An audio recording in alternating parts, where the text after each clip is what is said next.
அண்மைச் செய்தி புதுச்சேரி சுற்றுவட்டார பகுதிகளில் இடியுடன் கூடிய பரவலாக மழை பெய்து வருகிறது. இதனை நாம் அண்மைச் செய்தியாக பார்த்து வருகிறோம்.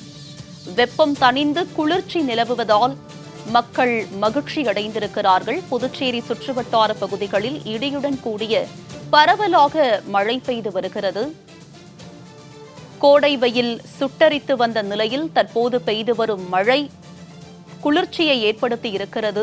இதனால் மக்கள் மகிழ்ச்சி அடைந்திருக்கிறார்கள். புதுச்சேரி சுற்றுவட்டார பகுதிகளில் இடியுடன் கூடிய பரவலாக மழை பெய்து வருகிறது. இதனை நாம் அண்மைச் செய்தியாக பார்த்து வருகிறோம்.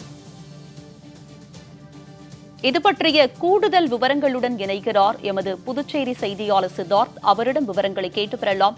சித்தார்த், சொல்லுங்க, தற்போது புதுச்சேரியில் பரவலாக மழை பெய்து வரும் நிலையில் இன்னும் இந்த மழை எவ்வளவு நேரத்திற்கு தொடர வாய்ப்பு இருக்கிறது? இதுகுறித்து வானிலை மையம் ஏதேனும் தகவல் வெளியிட்டிருக்கிறார்களா? விவரம். வங்கக்கடல் மற்றும் அரபிக்கடல் நிலவும் காற்றழுத்த தாழ்வு பகுதி காரணமாக தமிழகம், புதுச்சேரி மற்றும் காரைக்கால் பகுதிகளில் லேசானது முதல் இடியுடன் கூடிய மழை பெய்யக்கூடும் என சென்னை வானிலை ஆய்வு மையம் தெரிவித்தது. இந்நிலை கடந்த சில தினங்களாகவே கோடை வெயில் கொளுத்தி வந்த புதுச்சேரியில் இன்று காலை முதல் பரவலாக மழை பெய்ததால் ஒரு குளிர்ச்சியான சூழல் ஏற்பட்டு நிலவி வருகிறது.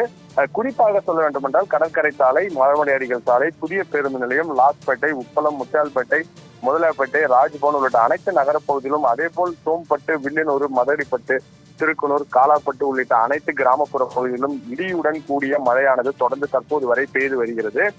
இந்த திடீர் மழையால் வெப்பம் தணிந்து ஒரு குளிர்ச்சியான சூழல் புதுச்சேரி நிலவி வருவதால் நீண்ட நாட்களாக, அதாவது தொடர்ந்து ஒரு மாத காலத்துக்கு மேலாக இந்த வெயிலின் தாக்கத்தில் அவதிப்பட்ட வந்த மக்கள் இந்த மழையின் காரணமாக தற்போது மகிழ்ச்சி அடைந்துள்ளனர். மேலும் வார இறுதி நாட்கள், அதாவது வெள்ளி சனி ஞாயிறு சுற்றுலா பயணிகள் தமிழகம் மட்டுமின்றி ஆந்திரா, கேரளா உள்ளிட்ட அனைத்து பகுதிகளிலும் சுற்றுலா பயணிகள் புதுச்சேரி வருவதாகவும் அவர்களும் இந்த புதுச்சேரிக்கு வந்திருந்த நிலையில் தற்போது இந்த மழையால் அவர்கள் வெளியே சென்று சுற்றி பார்க்க முடியாத சூழல் இருந்தாலும் ஆனால் குளிர்ச்சியான ஒரு சூழலை அவர்கள் மகிழ்ச்சியுடன் ஏற்றுக்கொண்டிருக்கிறார்கள்.